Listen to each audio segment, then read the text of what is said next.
Hello everyone, welcome to our session. So we're going to discuss today overcoming barriers to carbon farming project financing, bridging the gap between farmers and buyers. And you're going to see that we're going to touch upon some of the topics that have been discussed a lot yesterday already and try to bring some new insights and perspective. Just before diving really into the session, I'm going to let our speakers introduce themselves. And if we, yeah, so. I can start. So good morning, everyone. So my name is Romane Gibera, and I work at Agrosolutions as a consultant. So Agrosolutions is an engineering consultancy specialized in the agricultural transition, and we belong to the In Vivo group in France, that is the largest farmers cooperative in France. Hello, everyone. Ahmad Al-Bitar. I'm head of development of the Agricarbon Solution, that is a research solution developed at CESBIO laboratory, which combine remote sensing, modeling, machine learning, and observation from sites to make the quantification of carbon. And today I will be interacting, showing the projects we worked on with Nataïs and Netcarbon company for insetting in southwest of France, and to see the challenges and speak about the challenges of this project. Good morning, everyone. My name is Svea Nyberg. I work for IETA, which stands for the International Emissions Trading Association. We're a business organization working in the carbon market ecosystem, but I work specifically on EU policy. Good morning. I'm Foucherot. I'm the certification manager for ReGeneration. We're a project developer under VM42, the Vera standard, in France. Our first farmers started transitioning to regenerative practices in 2023, and we're currently under validation. Hello everyone, I'm Jonah Ehmann. I'm a head of agronomic operations at Nataïs, and we're a company who is specialized in the growing and the production of popcorn. And I'll be talking about our experience with carbon farming in the southwest of France with Ahmad. Thank you very much. And I'm going to introduce myself too. So I'm Julia Grimault from I4CE, Institute for Climate Economics, which is a French think tank working on financing the ecological transition. Just before we start giving the floor to the panelists, just a quick introduction on why we're here today.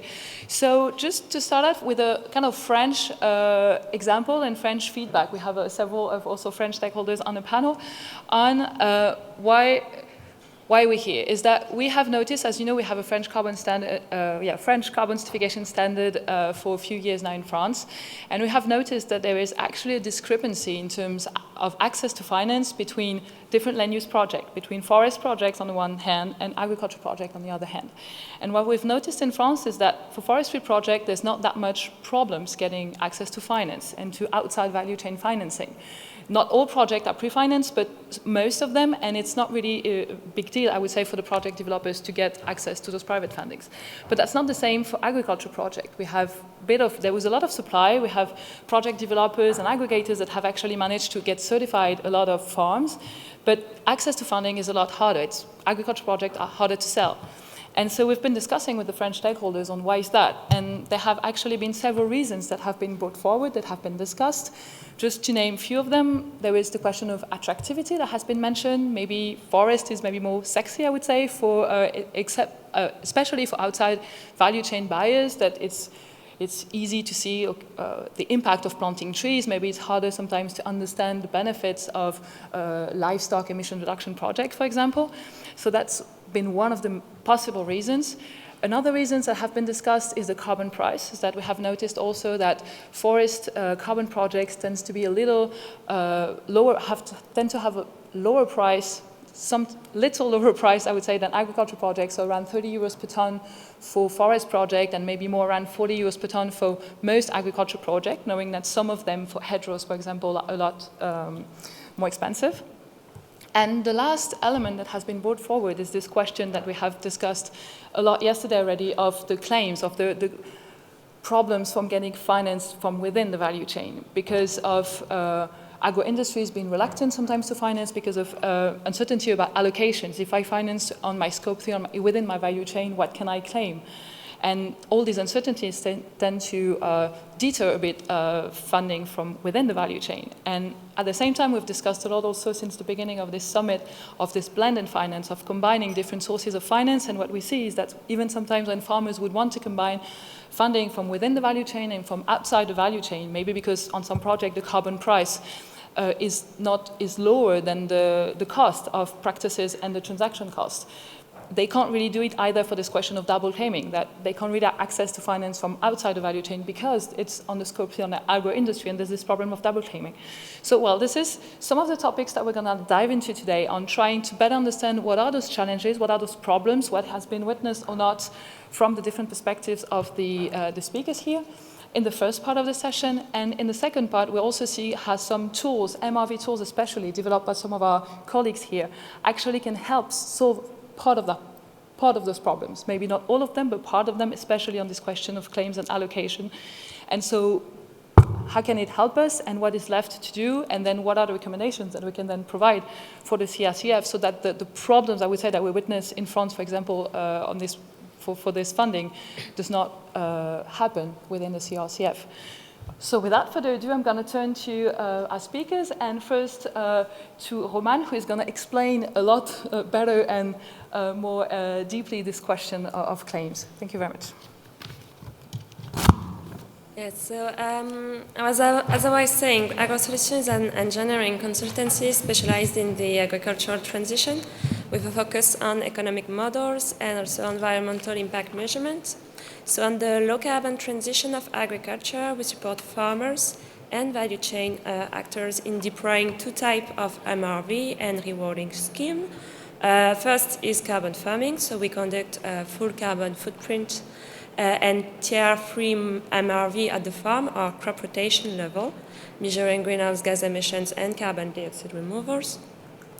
And the second one is COP3 reporting programs. So these programs are carried out by agro-industries, comply with voluntary decarbonization standards such as the SBTi flag or the GHG protocol on sector and removal guidance. So for about 10 years, we have been supporting COP3 reporting programs for agri-food companies and monitoring a range of environmental indicators, including greenhouse gas emissions and carbon dioxide removal at the plot level. Today, the agro-industries we support face several challenges, and double counting is one of them. They try to achieve SBTi flag and net zero, so decarbonization standard compliance objective without the risk of double counting mitigation outcomes, while adopting an affordable and scalable business model. So first, maybe a definition. So double counting can be defined as any situation in which the same mitigation outcome, so the same greenhouse gases emission reduction or the same carbon dioxide removal, is used more than once to achieve climate change mitigation efforts. In our situation, the two most frequent cases are if two companies account for the same carbon removal towards their Scope-3 greenhouse gases inventory reduction, or when Scope-3 emission reductions are claimed and carbon credits are sold for the same mitigation outcome. So, next slide, please. So I'm going to illustrate double counting issues in the field, especially in the case of rotational crops, by taking the example of wheat integrated into an agri-food industrial processing value chain. So in our example, wheat is produced on arable lands in a cereal form, sold to a farmers cooperative, stored in silos, and then sold to a mill for flour production, and finally distributed to an agri-food factory. So the same type of value chains with different stakeholders are in place for rapeseed, for instance, and also for barley. The farm, the farmers cooperative, and the mill represent the Scope-3. Yes, thank you. The Scope-3 of the agri-food factory. So next slide. So there are actually two ways to lead a low-carbon transition at the farm scale. The first one is at parcel level on a specific crop. So this involves optimizing technical itineraries such as reducing fertilizers inputs or changing fertilizer types to reduce indirect emissions such as volatilization or leaching. This approach is relatively simple to handle, but has limited impact on climate mitigation and no guarantee regarding carbon leakage at the farm scale. So we promote a second approach that is a more systemic approach on the whole farm. So this approach includes more impactful levers such as crop diversification, extension of cover crop in the rotation, integration also of low impact crops or high carbon storage crops like hemp, increasing also cover crop biomass or developing agroforestry with intraplot agroforestry or hedgerows. So this approach tends to be more costly, but maximizes climate change mitigation outcomes and other co-benefits such as biodiversity, water protection, water quality protection, and also soil health, thus contributing to more effective ecosystem services. Next slide, please. So this model of agricultural transition at the farm scale should be encouraged, but today the economic model to de-risk the transition for farmers is not easy to find, and the double counting risk is a barrier when trying to combine value chain funding, so insetting, and beyond value chain funding, so offsetting. Because the willingness to pay of value chain actors is directly dependent on the guarantee that they have that emission reduction and carbon dioxide removals convey a unique claim and are not double counted. So when emission reduction and carbon removal are calculated at the farm scale, what can I claim as an agri-food industry, and what can I report? There are three situations that I will mention that we can see on the field. So the first one is the strict approach, where the agri-food industry can only claim for Scope 3 reporting the climate benefits from levers applied to the wheat, in our example, to the wheat crop it buys. The second approach is the allocation approach. So the agri-food company can also claim emission reductions and soil organic carbon, soil sequestration from levers affecting the whole farm, such as with hedgerow planting, for instance, but weighted by proper allocation keys, that is to say, a calculation method that allows to split the benefit between the different crops. And the last one is the first come, first serve method, where the funder of the agricultural transition can claim all the climate benefits on the farm. So this is three approaches that we can see on the ground. Next slide, please. And actually, there's currently no official rules on how to delimit what perimeter is encompassed in value chain approaches, leading to different interpretations from stakeholders, and a risk of double counting if the same delimitation approaches for value chain and outside of value chain, but also if the same allocation rules are not applied on the farm with the different buyers. So to limit double counting associated with corporate claims, we believe shared rules must be providing regarding Scope 3 perimeter and what falls within this outside value chains, and also a shared allocation key at the farm level, so that all buyers use the same allocation key to account for carbon removal, especially with levers such as hedgerow planting or other levers affecting carbon dioxide removal on the farm.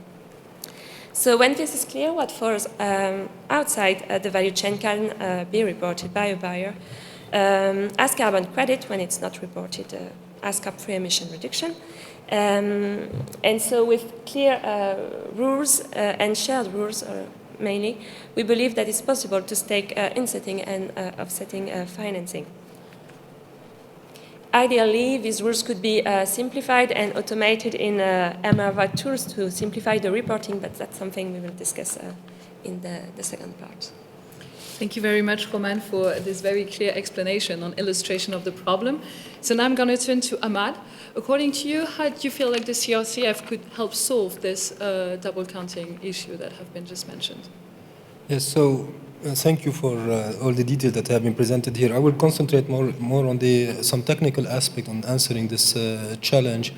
As a MRV developer point of view, the MRV system is using an immense amount of data and also is in charge of reporting, and the verification is part of it, so reporting the information.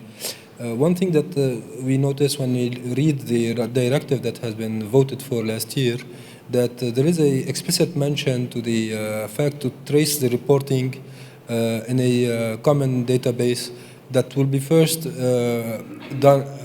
ensured by each theme runner, and then within 4 years there is a union repository that is expected to be actually implemented. I think that this is a good initiative to have a union repository that aggregate the information. I'm not sure that should be financed by the scheme runners because already all the schemes are not so profitable, so think about, because we think also financing here.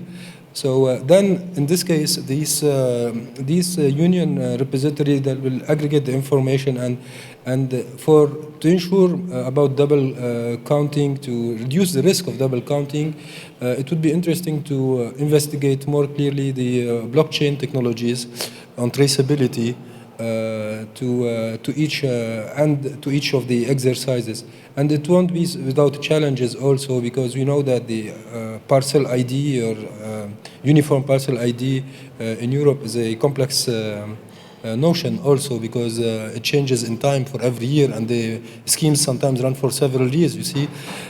So there are some challenges, technical challenges to solve it. But in Europe, fortunately, we have real elements actually to address this and to combine it with the what we call the Lisp system, RPG, and in France it's called Registre Parcellaire Commun, the Lisp system, plus also the farm management information system.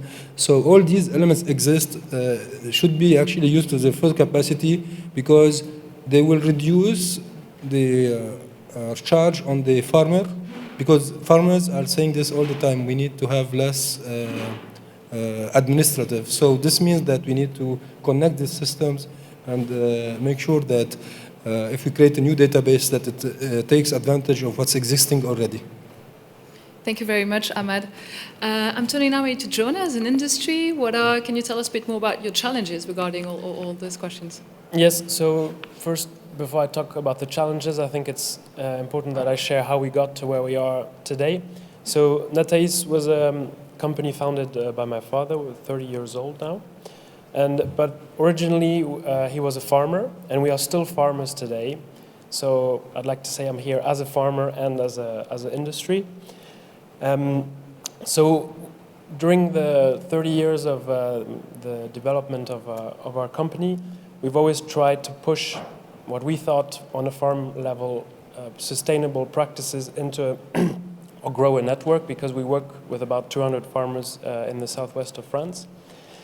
And so initially we were a lot working on just improving soil health and improving practices such as use of cover crops. And then progressively, the past 5 years, we've been in a project with the CESBIO to try and get to the next stage and not only encourage doing practices, but also having practices that give results. And we'll get a bit more into the detail after, but we've really managed to get our grower network to today, where we can say we have really highly sustainable farm practices. So our main findings is with clear and simple incentives, we can move things very quickly, and I think that's something that's very important to have in mind. We've moved within 5 years from 35% of our growers who are in these practices now to over 70% of farmers who implement cover crops before they grow the popcorn crop that they contract with us. So I think simplicity and clear incentives is definitely something that is core to have to make sure that we get quick and long-term results. So the main challenges that we've had as a food industry is, first of all, we mentioned it a bit earlier, is that we're one actor one customer, let's say it like that, for the farmer. We contract one crop, certain fields on the farm, and there's that question with yes, if the farm is engaged in other schemes, how does that work together? So that's one side, more on the farmer side. And then we have a similar topic with our customers, where so we have the particularity that we go from the seed all the way to the finished product, and our customers are directly, it can be cinemas, it can be food industries that pop the popcorn themselves, or directly supermarkets. So we talk to them about what we do, how we encourage the farmers to go towards more sustainable practices. And they're actually ready to help and to finance this. But because we're not able to provide a certificate or a certification so that they can claim they've helped to reduce the emission, or the product they're selling is lower in carbon than another product, that's also been a challenge for us to see how we can bring value to our customers through what we're doing with the farmers. So. Thank you very much, Jonah. Also very interesting to have also this point of view of industries in this discussions. I'm going to turn now to Wipke, your project developer. And so as a project developer also in Europe, what are the challenges that you have witnessed and seen as also in terms of getting access to finance? Thank you, Julia. I think we can also go on a slide. So I want to give the case for the offsetting. Now we heard the insetting. We are implementing a Region Ag project with farmers. I already said they started in 2023. And we implemented something that we believe is a farmer-centric approach. What does it mean to have a farmer-centric approach? It means that the farmers don't only join your program for the money, but they're actually committed to the practices, and they're actually committed on the long term, and they believe that with you as a partner, they can achieve the transition of their farm. So how do we do this? How do we approach the farmers? The first thing we say is that we are your partners. You are not our clients, and we try to get the maximum value for you. The farmers, they need to understand that when we win, they win, and that we really try to get the maximum value for them. Then the second point is that farmers, they're planning something on the long term.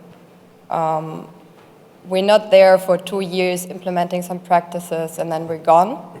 But we are working out with them a roadmap on 10 years. And the objective is that after 10 years, their farm is fully transitioned and in a model that is sustainable beyond the 10 years. This is actually a very important aspect of the offsetting programs, because also the buyers, they're expecting that the ton of carbon, the credits they buy, they actually stay sequestered in the soil. And the only way to do this is to have permanent practices. So that's why we keep the farmers engaged for at least 10 years with clear objectives in year 10 to have a whole farm transition that can be sustained in the long term. The next point is something I also learned because I'm not a farmer, and it's always interesting to be in contact with the farmers and never underestimate their interest also in the MRV technology. They will not buy into something that they're not convinced of. And who knows, it's always the farmer himself or herself, who knows the best what's happening in the field.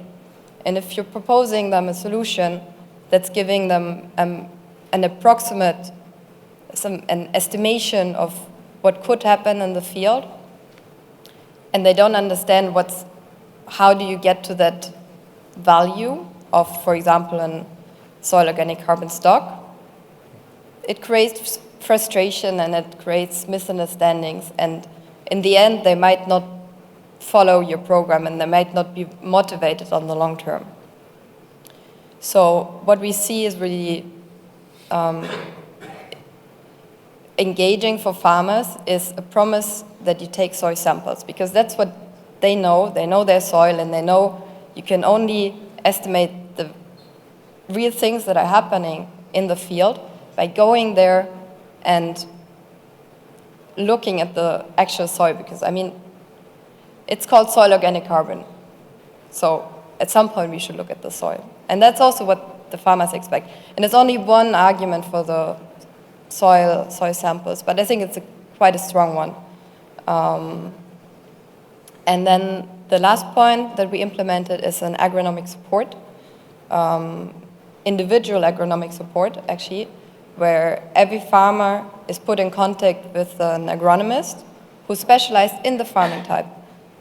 Because we don't believe in the one-size-fits-all approach, but we believe that every farm is different, every farmer is different, every starting point is different. So the objectives that I was talking about before, the objectives for the 10 years and for the 5 years, and also every year, like looking at the farm, looking what's happening, those are evaluated in collaboration with an agronomist. So this is the offsetting case, and I'm very interested to see like how this can work also with an insetting case, because in Vera, in the offsetting programs, we cannot sign with a farmer who's already implicated in another carbon program.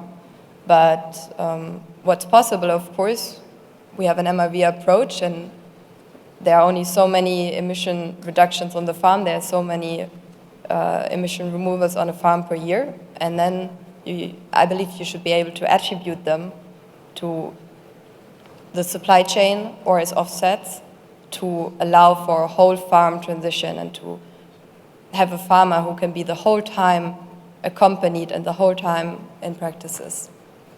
Thank you very much, Wipke. I'm turning now to Svea. In your view, what does the CRCF can play? What's your first your vision also of the market for nature-based credits, and then what role can the CRCF play on that matter? Thanks, Julia. And first of all, it's great that I'm the sixth person on this panel talking about challenges for funding, and nobody's had to repeat themselves, which I think is kind of a metaphor actually for the situation at hand. But for a bit of context first as to where I'm coming from, sorry, is this okay? Better? I'll shout if I have to. Okay, well, I'll lean down a little bit. I'm too tall for this. For a bit of context as to where IETA comes from, we represent over 300 companies operating in the business, in the corporate market, in the carbon market, globally. And this includes also voluntary carbon markets, but also compliance markets. And this includes, project developers all the way to schemes, but also financial enterprises and the ultimate investors of carbon projects and also carbon credits. And I think the beauty of that, for me at least, working with so many companies on the supply and the demand side of carbon markets, is that I can actually see the challenges on both sides when it comes to funding these projects. And I think in the European context, the CRCF, or the proposal for the CRCF, really was, in a way, kind of revolutionizing this discussion as well, because it was really a signal from the EU to the market globally, but mostly in Europe as well, that the EU is really committed and willing to invest into scaling up these removals, and that there's also a role for these removals to play in achieving climate targets. So I think this was a great signal, but while it's still a framework for the supply, so we're looking at the rules for registries, we're looking at rules for specific methodologies for removal activities. It is very much a quality criteria framework. The decisions that we're making currently, or that are being made in the CRCF right now as we speak, will have a direct impact as to how these credits will be recognized ultimately on the market, how they will be used, who will be buying them, when they will be buying them, how many they will buy. So there's a very direct correlation between the decisions on supply and how these will be recognized in the EU and broadly as well. I think that for the CRCF, especially when it comes to nature-based projects and under the scope of the CRCF, it has to be an appealing tool for both landowners and farmers, but also for the ultimate buyers. It has to be equally important for both of them. And this is something that we would recommend as really a key recommendation for the implementation. I mean, now we're still in the implementation phase of the CRCF, and we'll see likely the first credits in 2026, but a lot of work has to be done still. And I think, like, bearing in mind this connection between the decisions on supply and also what this does for for demand, sorry, I think what here is really a critical and decisive element is clarity on how we can use these credits. And for now, of course, this is a framework dealing with only supply. But ultimately, we will need to know, farmers will need to know as well, if they're investing the time and resources into getting CRCF certification, and also investors need to know how they can use these credits ultimately for their own corporate decarbonization trajectories, or if it can be used for compliance at a future time. And we can also bear in mind that there is a very explicit role for carbon credits and carbon projects in the EU's decarbonization as well. I mean, we have targets like the net zero target at 2050 and net negative thereafter, but we also have interim targets that have been proposed, like the 2040 target, for example. It's only a communication, hasn't been adopted yet, but there's also, in its impact assessment, they set out like 400 million tons of removal credits by 2040 to achieve this reduction target of 90%. And that includes, of course, also engineered carbon removals, but also land-based. So we have objectives in the EU, we have long-term targets, but really what we're missing is like the missing piece between the CRCF framework, which deals with quality, and then also being able to achieve these objectives. And I think clarity on use cases will be actually this missing link. And we see a few different plausible avenues here for the use cases. I mean, when it comes to compliance, there's a very, very initial conversation on an emissions trading system for agriculture. But again, very early stages, there's been no proposal. And it comes also with a set of difficulty or challenges of regulating the agriculture sector, which, as we all know, is, we can't ignore and it's to be expected. On the other side, we're also seeing currently now EU policymakers are negotiating rules for how corporate environmental claims can be substantiated, and that also includes how carbon credits can be used. I've heard it a few times already at this conference. It's the EU Green Claims Directive, but we haven't seen a conclusion on this yet. But ultimately, clarity on use cases will be absolutely necessary to actually drive the demand that we need today in these removal credits. So that's the challenge, I would say, is on our mind. Thank you very much, Svea, for your views on this, and thank you also for bringing up the question of ETS and compliance demand that I think we have not discussed that much from what I've seen, and that's also, as you say, maybe still an avenue, hopefully. Thank you very much. Before we go into the second round of discussion more on those tools and MRV tools that are being developed, we have a short Mentimeter for you to keep you awake and engaged with us. So if you have the QR code and you have the code up there. So 58519051, if you can't see it. We have 5 short questions for you, and then we'll go into the second round.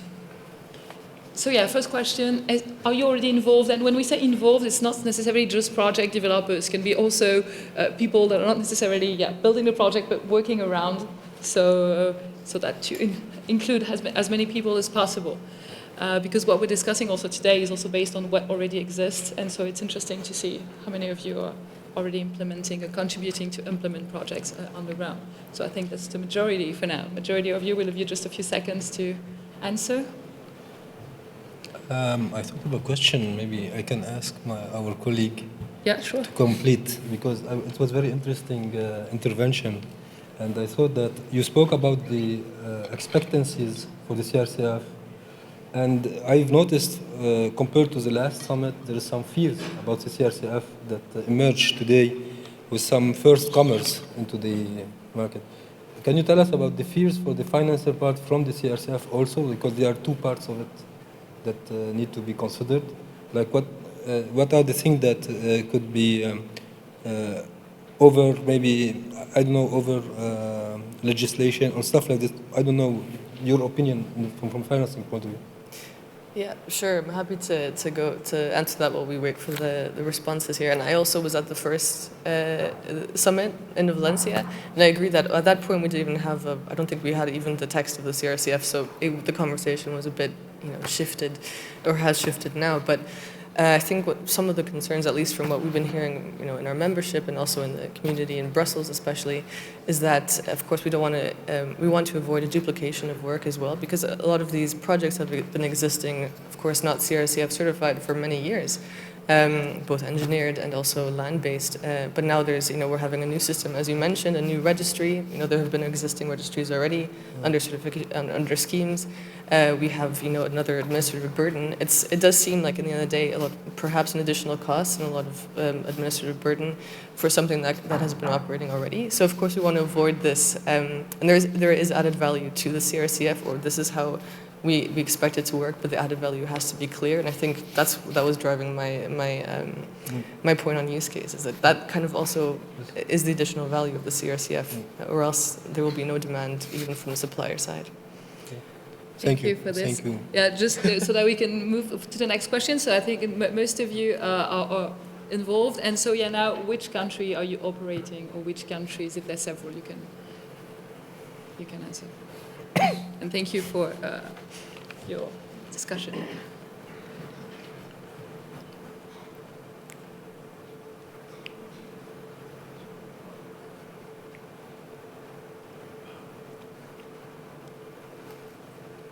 Okay, so we said there's still plenty of countries, I'm guessing scheme public, private, at both national and local levels that are actually in operations already. And as you just mentioned, of not reinventing the wheel, also I'm guessing also, it's with this diversity of countries and scheme already in operations.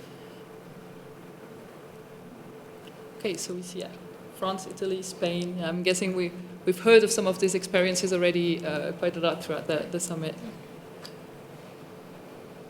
Okay, thank you. I think that's a first good overview. And that's also interesting in terms of challenges. We'll ask you, we'll try to, I'm not sure how we can cross the answers between the question with Mentimeter, but also we're going to ask you a bit later, what are the challenges that you are facing? And I think it'll be interesting also to connect with the type of schemes that are under in operation.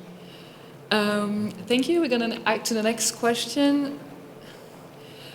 And question that brings us today, do you have, for those already operating within one of the schemes and the countries that you mentioned, do you have trouble accessing the funding, or is it everything going very smoothly and there's no question and no challenges in the way?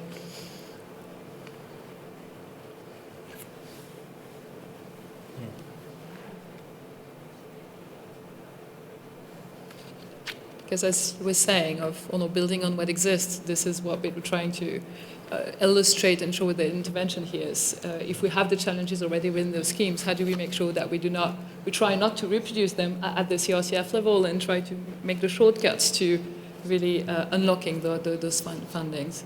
So I think the answer is quite it's quite obvious here on not easy in any probably of those mechanisms. Just a few seconds and we're going to switch. Thank you very much. We're going to switch to the next. There's just two more, and then we go back to the second round of questions. And so, questions also what brings us here. Are you, from what you've heard, from what you've seen, we've seen the CRCF now, the regulation, compared, as you said, to last year. We've been several summits. We've been discussing a lot also within the 3 days. So how worried or how confident are you in terms of having the, I would say, right amount of finance really being channeled through the CRCF, whether it is, can also include private finance, of course. This is what I think the main thing we're discussing, whether it is offsetting or insetting, but also it could be the questions of blended finance with public funds. It could. You're more and more worried with it. Okay, so it's worried but not desperate. So that's that's good. That's good to see.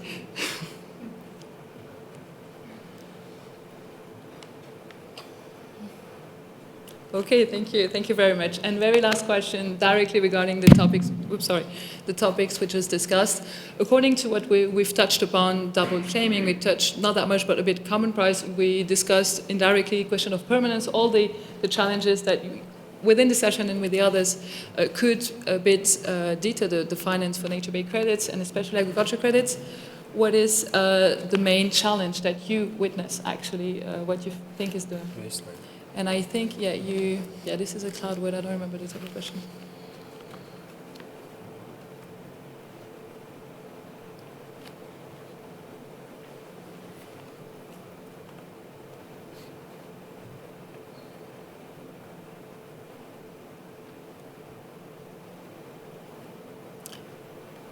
Yeah, sorry, I thought we were meant to have a cloud word, but that's okay. You'll have the overview. Okay, so we have still the kind of supply topics, supply, also linked to credibility of business, but with baselines, methodologies, etc., the double counting that we mentioned, price of credits, the need for compliance demand that we've touched upon maybe a little in some of the sessions already. Complexity, I think, refers also to the supply framework and really the methodological framework. The claims that we're going to discuss a little more. And complexity of MRV, And traceability, we're going to discuss it also later. So thank you very much for this, your first insight. And we also have to reassure you direct questions from the room at the end of the session, so don't worry, you'll be also able to ask your questions to the panelists. So we're going to go back to the second round of questions, which is more on what do we have available or soon to be available to help solve some of these challenges, especially the question of claims and allocation that we discussed, but not only. So I'm gonna turn to Ahmad and Jonah. We have a shared presentation on the tools and the approach they have been developing together.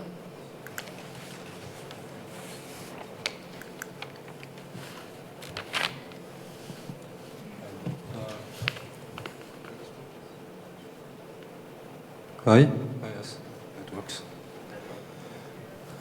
Not yours. Hello, hello. It works now. Okay, so... Yes, so I read about some of the keywords were complexity and bring simplicity, and I completely agree with that. And when we took the decision to move from where we wanted to not only reward the farmers for what they're doing, but actually for the result they have. So that's when we began about 6 or 7 years ago. We met, I can't remember exactly how, but we met the CESBIO. And we talked how could we actually improve things and how could we develop a simple method where we could actually measure without putting the burden of the calculation, the burden, and saying in a very simple approach, how could we actually quantify the carbon that is stored through cover crops. And so that's when we started working with Ahmad's team. And so remote sensing is clearly a solution, and Ahmad will dive a bit deeper into that. But here you can see on a map what we are able to do using the tool that have been developed by the CESBIO. Obviously, the greener bit in the middle is our farm, because we've been pushing these practices and trying to show our growers network what we can do and what is possible to do. And why I really strongly believe in satellite imagery, using satellite imagery, is it's the only tool that can really take into account the variability that we have within the fields. In our area, we have very a lot of change in soil types, and yield potential is not the same everywhere within a field. And so far, I believe the satellite is the only tool that is able to take into account that variability. And so I'll let Ahmad detail a bit more how it works, but we came with that need that we had to calculate simply and efficiently the carbon stored through cover crops. Yes, so when Nataïs wanted the quantification, they're working on maize, but also they're encouraging the farmers to make cover crops. And the cover crops, they don't have the estimation of biomass. We need to wait to get the biomass. And then this will be introduced into the soil for many reasons. One, it will be nitrogen capture, but also it protects the soil and increases the days of coverage of the soil and for the health of the soil. So their first motivation was actually for sustainable agriculture, was not for the carbon. And they said, okay, we not to pay for the farmers, but we know this quantity. I need to pay each one with the quantity he's actually producing. So we had the tool which we're working on since many years now, which combines remote sensing plus Bayesian or probabilistic approaches to take into account the heterogeneity and into physical models. So we constrain the modeling with the remote sensing. So the image you seen before is not just a picture or an image from a satellite. It's a combination between satellite plus model to get this information, so in time and in space. And we actually, it was an exercise when I first started with the research project. We worked together, and then once this became mature, then the company wants to make sure that operationally this can be done. So this is not our job to make it operationally done every year. So Netcarbon, which is a startup we work with, they implement it in their system. And now that the whole thing is like operational, now for the financing it's much easier. So every year for the financing, Nataïs actually has a contract with Netcarbon that activated every year. So this year it's automatic. With Netcarbon, okay? So Netcarbon makes the estimation. They can come back to us for some expertise in terms of, but they can run independent. And then the farmers are getting paid for this. And now Nataïs is looking at, I don't know what you're looking at now. We have done the first exercise, I guess, for the carbon, no? Sorry? Now that we have done this, now you're going for the next step, right? So it's what I was explaining earlier. I mean, we have our customers who are ready to buy into buying carbon credits, but they need the certification for that to be able to claim that. But we've actually worked with all our network. When I talk about network, it's also our suppliers, our various partners, and even our bankers who are really ready to put into that. And so that's one thing I really want to put the focus on. The insetting, we talk about circular economy and things like that. I think the insetting is really important, and it's important that the CRCF takes that into account. So, things like what we do are able to continue, and that they can be recognized for all our different partners. So we've moved from 3,000 to 8,000 tons stored that we measured through this tool in 2024. So that shows how a simple method can very quickly bring, like you said, the farmer, he believes in this because he sees the map, he knows his fields, he knows where the cover crop will grow better, and that directly relates, and so that builds thrust into the system, and it's easy for him to understand. And I think that's something that's very powerful. And so we pay a premium of 45 euros per ton. On average in 2024, that was between 70 and 78 euros per hectare for the farmers who were in these practices. Yes, so maybe go to the next slide. So the next step, so we're looking at the biomass. This is from satellite, and the validation you've seen before is for this. It's done just for validating. The product runs and it's produced from the remote sensing data. You don't need the site data to get the validation for the biomass, right? For crop biomass and their uncertainty. So we get the information uncertainty. We see that very high intensity for the biomass, which means that inside the same field there is variability very big. And now we have the soil. And I know the fields, and I definitely know that the areas where there's more biomass are more fertile areas. I can confirm it. Okay, good then. And then the soil model is coupled, and then we can have now carbon budgets. So this is for 1 year here, but we have done it for 5 years. So now we provide the carbon, and just one click, please. So then, yeah, one click, okay. Then now we have an estimate from remote sensing with biomass from vegetation, which is cost efficient for them to pay the farmer. Okay, so they're paying the farmer every year with this operationally. It's running. And now we have estimate for the carbon, And we have also, we can know from this estimate very high resolution where samples can be done to make optimal sampling inside if they're need, okay? And we don't encourage to have very dense and rely only on sampling because the cost will be very high. This is what we consider. And this information now is given to Nataïs so that they can go and get the carbon credits.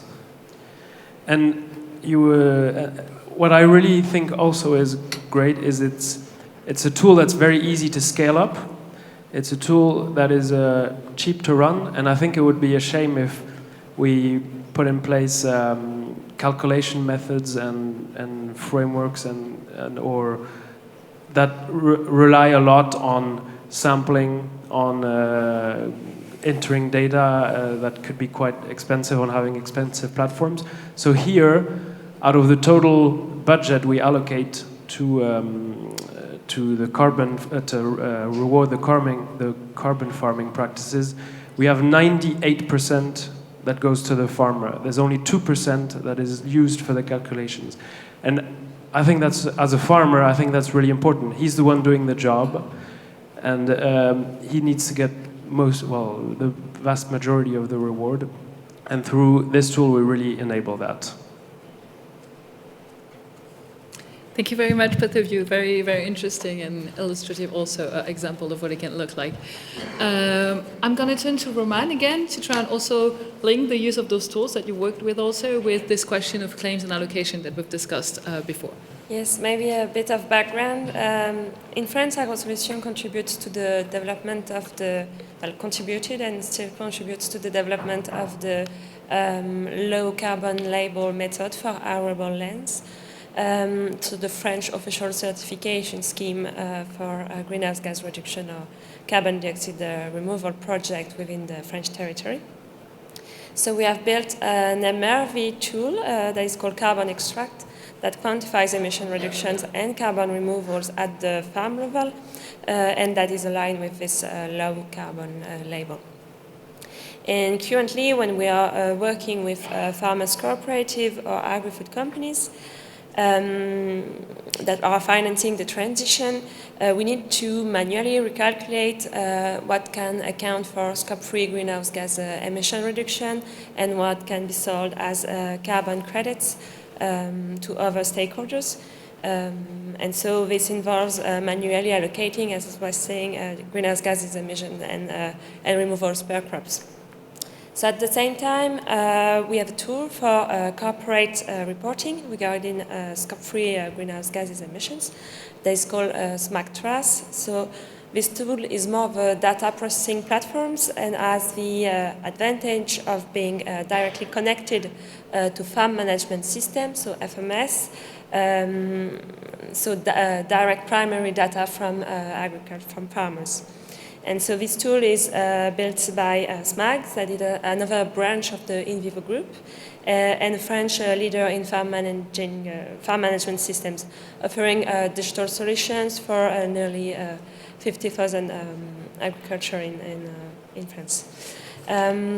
So their tool, Smart Farmer, compiles most information regarding the technical itineraries, such as fertilization inputs, yields, plant protection strategies at the plot scales, and can be filled by the farmer, but also by the cooperative technician. And Smart Farmers is currently interoperable with SMAC-TRAS to calculate indicators at the plot scale using direct primary data.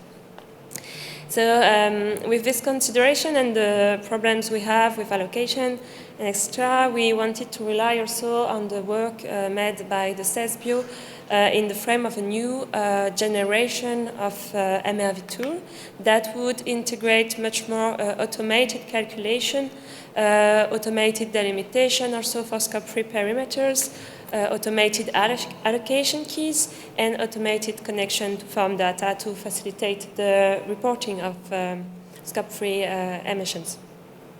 And also carbon credit programs and compliance check.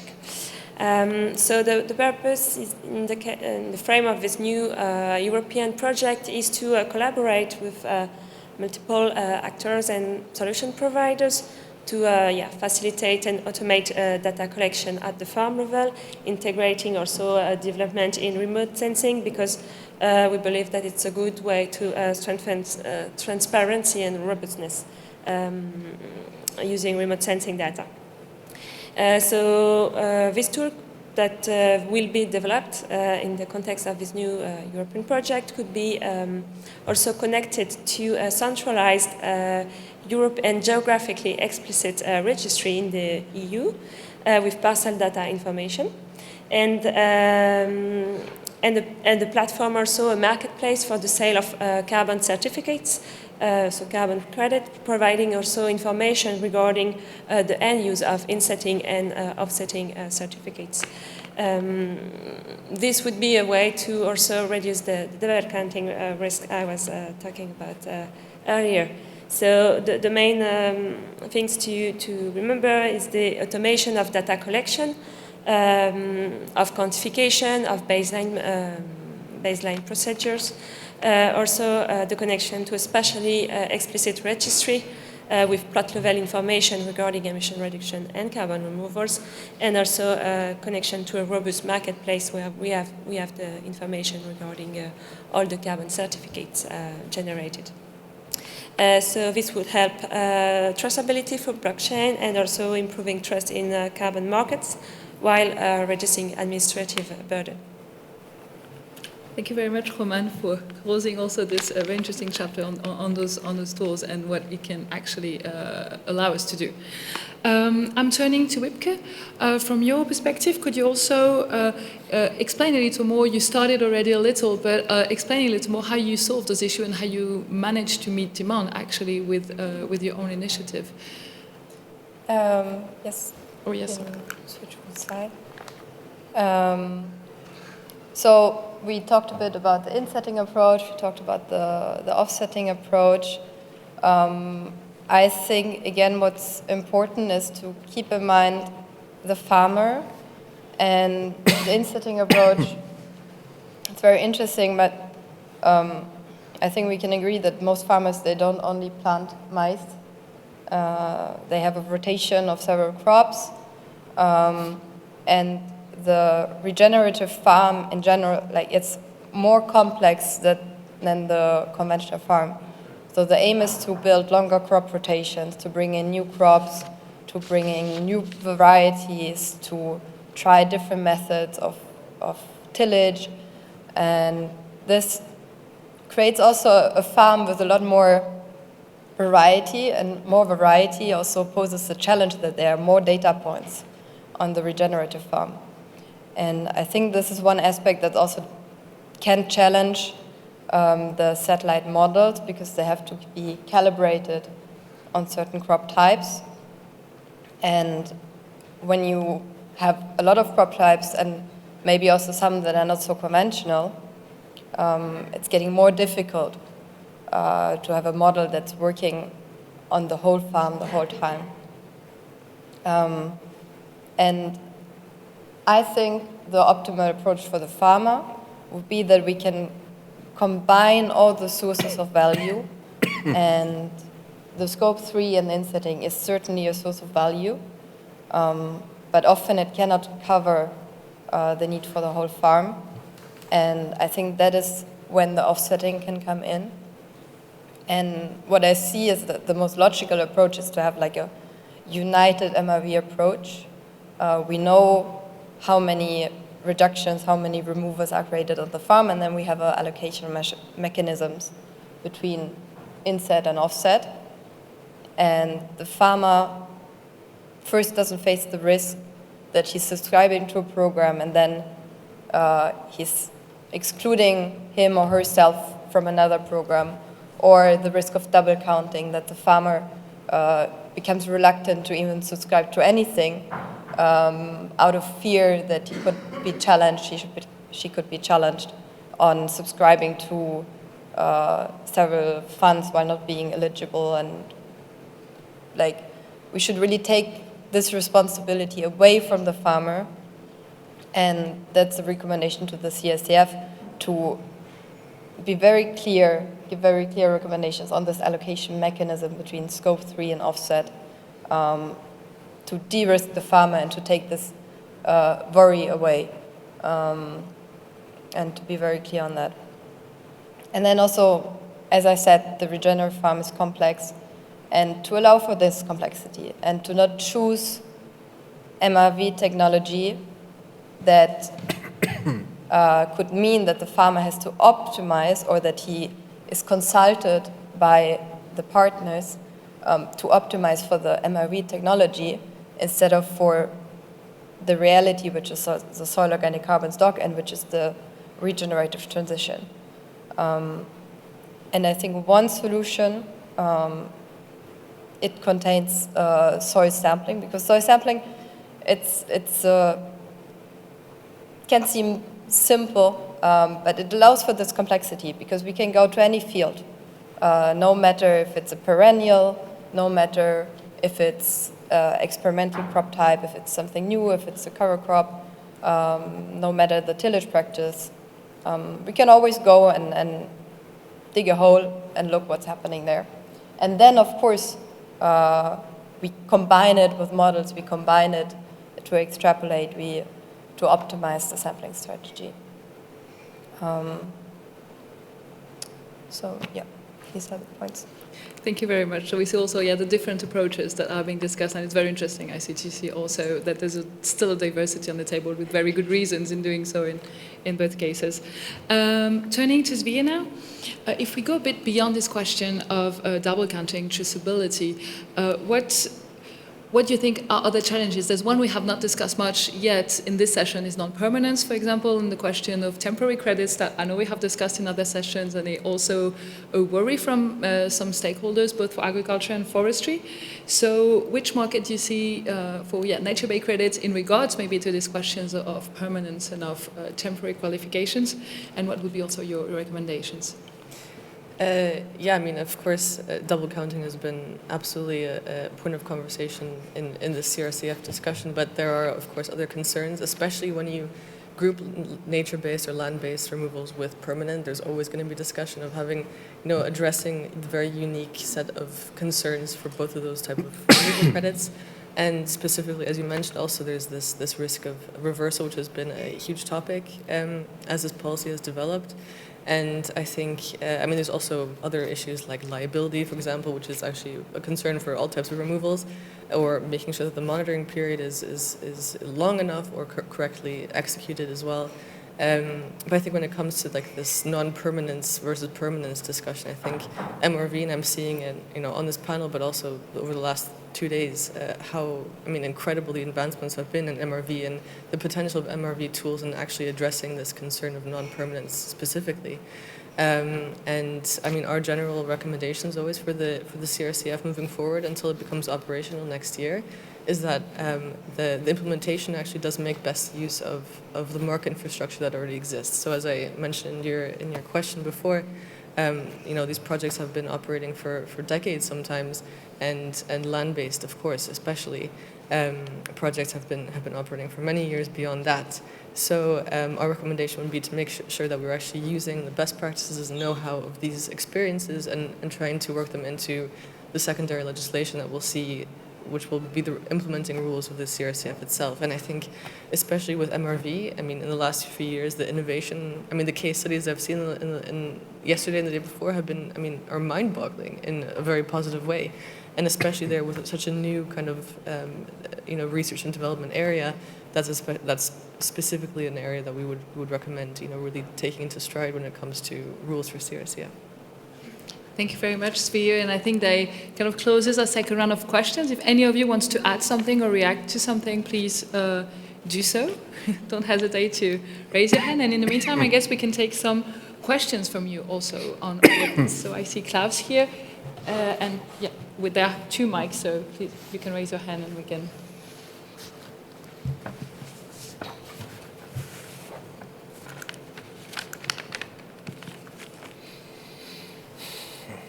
Thank you. I'm Klaus from Austria, coming from the forestry sector. I have one question regarding effort and benefit sharing when it comes to insetting. do you have the feeling that effort and benefit sharing can be left to the competitive forces of the market, or is there a support structure called for in order to have a fair way of sharing the effort of doing the carbon farming and all the MRV stuff? This would be the first question, and the second one would be in regard to remote sensing. When it comes to above ground biomass, can you do all that stuff also when it comes to multi-layered, multi-species forests with different age classes and so on? Because in Austria we mainly get the answer that that is not possible. So far we need the ground data. Thanks a lot.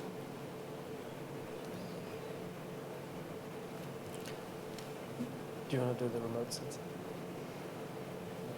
Maybe on the effort sharing. I think Yeah. maybe that's I'm not sure I understood your first question. Do you mind asking again? Well, it might not be evenly distributed when it comes to carbon farming, where in which part of the value chain the effort is being done, and which part of the value chain will use the spent effort when it comes to accounting your emissions. So it might not be the same part of the value chain who has the effort and the ones who benefit. And I'm not totally sure if there needs some support structure to evenly distribute effort and benefit along the value chain if you do insetting. Or if you can leave it to the competitive forces of the market, so it's just another attribute of a product that you also know if it's like carbon positive or whatever. So at the minute, so as a company, we've done our own carbon footprint analysis, and so part of these carbon premiums that we pay to the growers, we use as a start to neutralize or to compensate the emissions of a company, and that's more of our internal communication, which we have with the different stakeholders.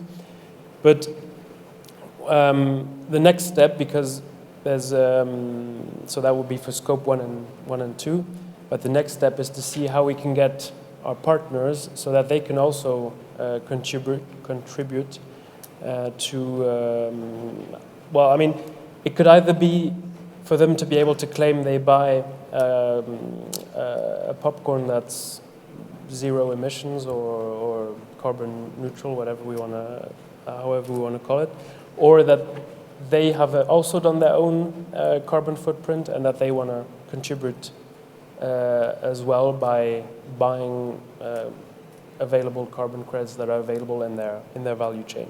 But at the minute, the effort, so the farmer has the cost of implementing these practices. So and then we, out of our, let's say, own pocket, we pay that.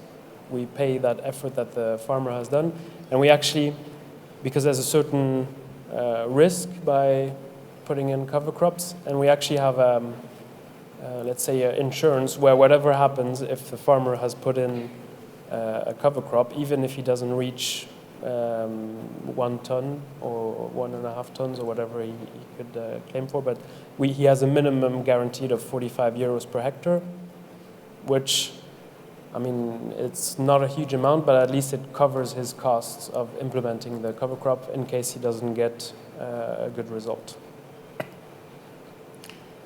Thank you. Maybe on the second question, Ahmad, if you want to... The use of remote sensing needs to be more like precise, and then to define. Technology has many capabilities, and to understand, you go to the details. And as we say, le diable est dans les détails, and devil is the details. So yeah, for the remote sensing of forests, you have different technologies. Clearly, for the penetration depth today, like with the Sentinel one, you don't have very much the penetration. You know that the European Space Agency is launching the biomass P-band mission. Our lab is quite involved in this mission. It won't be everywhere across the world because P-band is not protected, and you have interferences from military signals sometimes or other signals. LiDAR has proven very highly efficient to follow also not only the different layers for the vegetation. LiDAR has the IceSat, which was for ice, and then they applied for vegetation, showed very nice potential. Passive microwave at very low resolution shows the vegetation optical thickness. I published many papers on this also, so you can dwell into these aspects. I think that there are many aspects. Also, Sentinel-1 interferometry has been applied. So there is ways to follow the vegetation. And for the forest fires, I was on a project from ESA on forest fires recently. Very nice applications to follow on the impact of the forest fires on the budget for the carbon. So yeah, there is so many that can follow, and one or less is much more powerful for the application of forest. Here we didn't go into the forest, as you noticed. The challenges here are different. Is cloud coverage for high altitudes, and you need to use SAR. Some vegetation, very high vegetation, you have saturation in the optical because you know the maize varieties in Brazil, it's more than 3 meters. And some in southwest France apply them. So then you have saturation. So you need to go more into depth. Yes. So I'll stop here, but very rich subject. Thank you very much. Maybe before, if there are questions, please raise your hand. Just in the meantime, we have 2 more Menti questions for you while you think about more questions for our panelists. So yeah, here, based on all that we've discussed, we've discussed this a lot in all the sessions. I think the most, I would say, finance stream has the most potential. So we discussed insetting, offsetting, be more outside value chain to me financing that. Discussing whether it is offsets or contributions, but inside value chain, outside value chain, both. All the question of this also blended finance that apply to public-private, but also to private sources of funding. So, yeah, how do you feel? Yeah, I think we can guess a bit the answer, but that's still interesting to see. And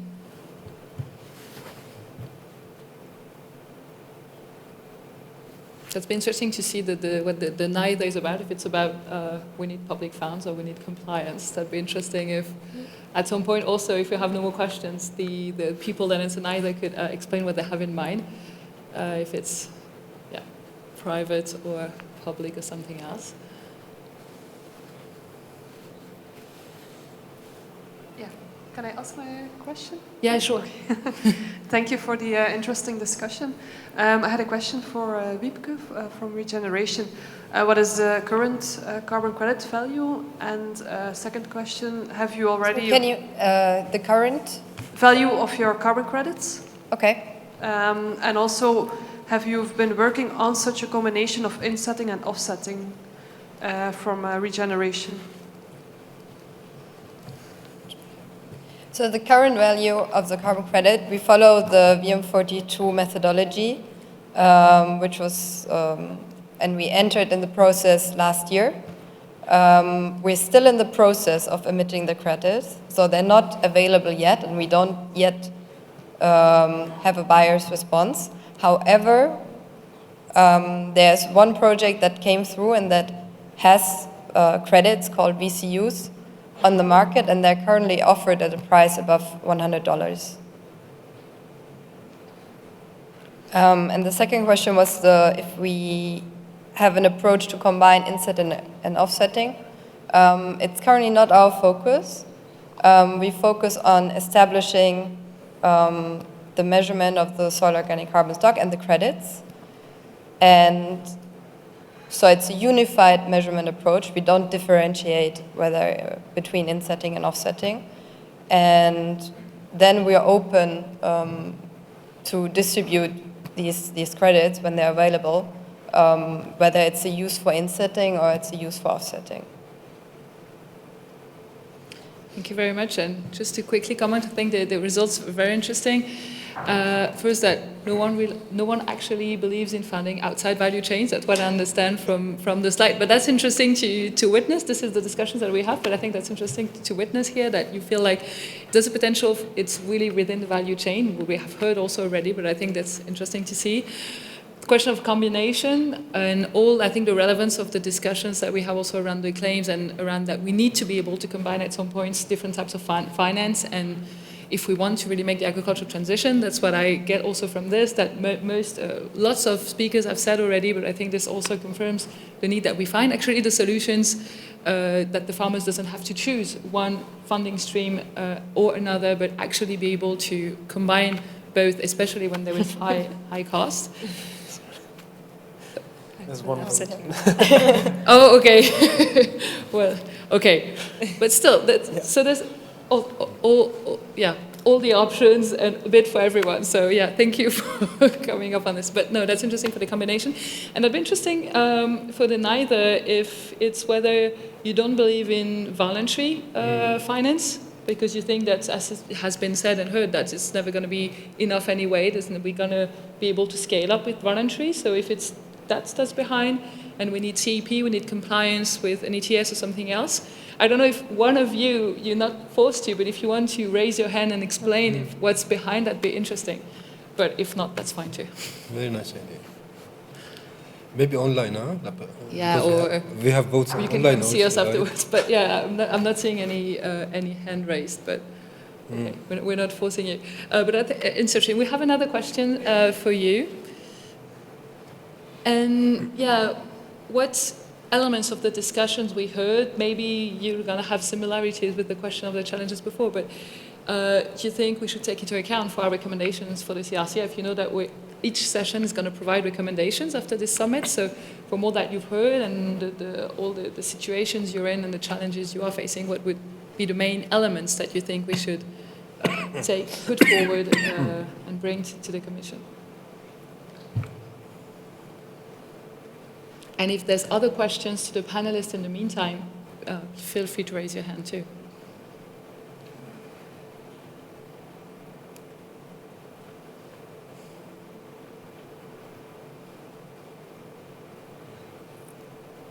There's one question over here.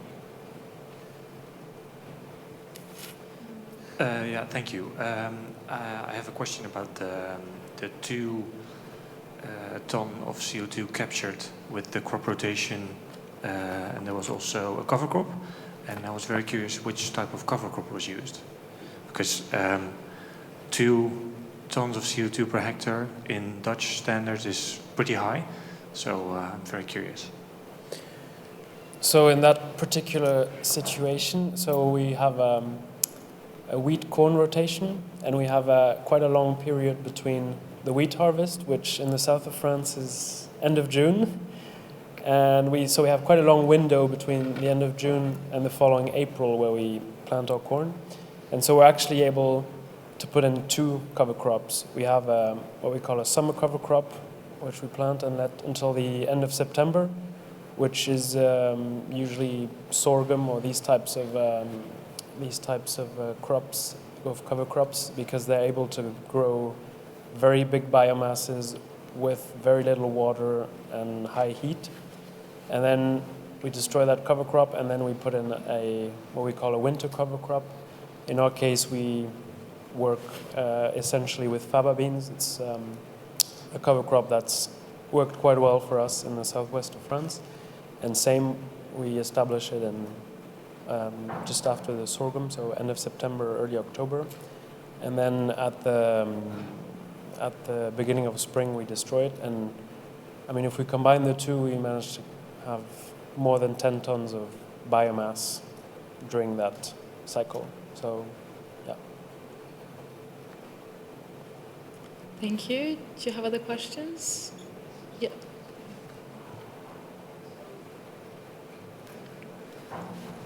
No? Oh yeah, now it works. So then maybe a subsequent question. With 2 tons, it would be like 70 euros for the farmer. What would those both cover crops cost the farmer if you plant 2 cover crops subsequently? That's a very good question.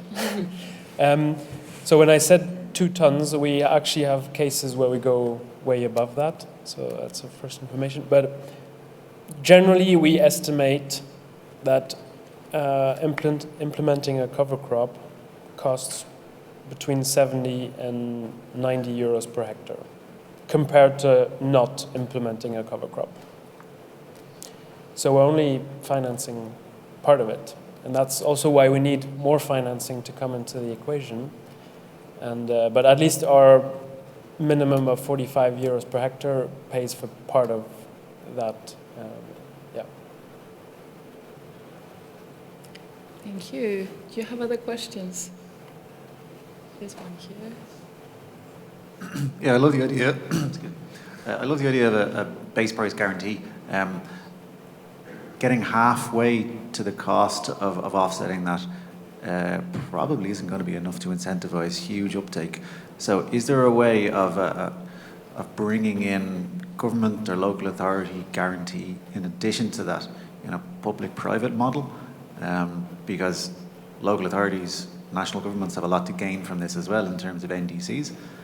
Have you explored that? Is it an option? Well, very good question as well. On a national level, I find it's probably quite difficult to get governments to, I mean, it's my opinion, but what we've been working on is more locally. So obviously implementing cover crops has another, well, has like next to carbon other benefits, such as reducing erosion, and that's a big topic in our area. And so what has been happening is some local towns have been working with the farmers to help fund putting in cover crops, because the towns, they have, when there's heavy rain with mud slides on the roads, that's very expensive costs for the local towns. And so there has been cases in some areas where they've helped farmers to pay for implementing the cover crops. But I'd say it's more at a local level that these things can happen. Thank you. Thank you, Jonah. I think we have time for one or two more questions. Questions or comments on all that we discussed. What you also, if you want also to comment and complement the answers that you provided on the questions to, yeah, go a bit deeper, please feel free to do so. Otherwise, we'll be a little early for lunch. Well, I think we're done. I think we have no more questions or comments. So thank you very much to all our panelists for these very interesting discussions, and thank you for attending and contributing to this session. And as said, we'll also work on the recommendations, and I think you have also all the feedbacks from all the sessions after the summit. So thank you very much, everybody.